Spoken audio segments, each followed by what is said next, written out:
12वीं शरीफ के महीने में आपको कुछ लोग ये कहते हुए मिलेंगे, हज़रत मुस्तफ़ा सल्लल्लाहु अलैहि वसल्लम पर जो आप जलसे और जुलूस करते हैं और लंगर करते हैं, इनका पैसा बचाकर आप किसी दूसरे नेक काम में खर्च करिए, किसी गरीब की मदद करिए, किसी का इलाज करवाइए, किसी का कुछ काम चलाइए, किसी का कुछ करिए, लेकिन आप ये सब मत करिए, झंडे मत लगाइए, लाइटें मत लगाइए। मैं उन लोगों से एक बात ये कहना चाहता हूँ कि जनाब, जब आप कहीं फॉरेन घूमने जाते हैं, अपने दोस्तों के साथ होटल्स में जाते हैं, रेस्टोरेंट में जाते हैं, रेस्टोरेंट्स में जाते हैं, वहां जाके आप जो बढ़िया बढ़िया डिशेस खाते हैं, अपनी फैमिलीज को ले जाते हैं, तो आपको उस वक्त फिजूल खर्ची नहीं दिखती?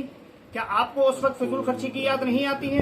क्या आपको उस वक्त ये नहीं लगता है कि हम ये खाना, जो हम हजारों रुपए का खाना हम अपनी फैमिली को खिला रहे हैं, हम खुद खा रहे हैं, और जो महंगे महंगे टिकट्स कराकर या फिर हम बड़े बड़े व्हीकल्स लेकर, बड़ी बड़ी ट्रैवलिंग एजेंसियों के जरिए हम जो फॉरेन घूमने जा रहे हैं या दीगर स्टेट्स में घूमने जा रहे हैं, तो उसमें पैसा खर्च नहीं हो रहा? आप उस पैसे को खर्च करके, उस पैसे को बचाकर, क्या उस टाइम आपको याद नहीं आता कि हम गरीबों की मदद कर दें?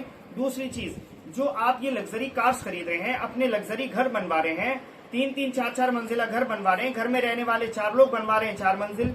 अरे भाई, घर में आप बिना टाइल मार्बल के भी रह सकते हो, सिर्फ फर्श पे आप टाइल क्यों लगवाते हो?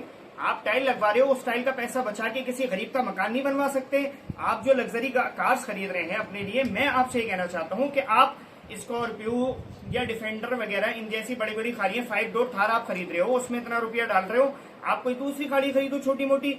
उन पैसों को बचाकर किसी गरीब बच्चे को, स्कूल के बच्चों को साइकिल दिलाओ, उनके व्हीकल्स का, उनके आने जाने का, उनके ट्रांसपोर्टेशन का आप खर्चा उठाओ। क्यों नहीं करते ऐसा? ये सारी चीजें आपको मिलादे मुस्तफा सल्लल्लाहु अलैहि वसल्लम पे याद आती हैं, ये सारी चीजें आपको जलसे और जुलूस के वक्त याद आती हैं। अरे भाई, अपनी अक्ल को थोड़ा ठीक कीजिए, अपनी अक्ल को संभालिए और अपनी खिरत को हुब्बे मुस्तफा यानी कि इश्क़े मुस्तफा सल्लल्लाहु अलैहि वसल्लम के चिराग अपने दिलों में जलाइए।